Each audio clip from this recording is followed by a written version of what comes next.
যে মেট্ৰিক পৰীক্ষা দিয়াৰ আগতে সব ল'ৰা ছোৱালীকে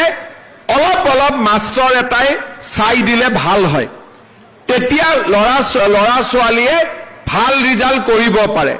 কিন্তু দুখীয়া মানুহে কেনেকৈ ল'ৰা ছোৱালীক টিউচন দিব সেই কাৰণে যিমান ল'ৰা ছোৱালীয়ে মেট্ৰিক পৰীক্ষা দিব 6 মাহ আগৰ পৰা তেওঁলোকৰ বেংক একাউণ্টত মই 300 কৈ টকা দিম যাতে মাষ্টৰক আমি টিউচন বা ঘৰত গাঁৱত যোন ল'ৰা ছোৱালী অলপ শিক্ষিত ল'ৰা ছোৱালী থাকে তেওঁলোকে যাতে গধূলি আমাৰ মেট্ৰিক কেণ্ডিডেটখিনিক পঢ়ুৱাব পাৰে এখন গাঁৱত 10 গৰাকী মেট্ৰিক কেণ্ডিডেট আছে গাঁৱতে এজনী পঢ়া জানা ছোৱালী আছে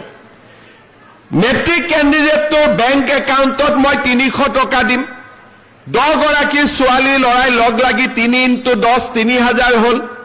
গাঁৱৰ পঢ়া ছোৱালীজনীক পইচাটো দিলে সদায় গধূলি 2 ঘণ্টা সময় ছোৱালীজনীয়ে ল'ৰা ছোৱালীকেইটাক চাই দিলে মেট্ৰিক পৰীক্ষাটো যেতিয়া আগতকৈ ভাল হ'ব না নাই এতিয়া আপোনালোকেতো এইবিলাক কথা মোক কোৱাই নাই মইহে ভাগিনকেইটাৰ কাৰণে চিন্তা কৰি আছো হয় নে নহয়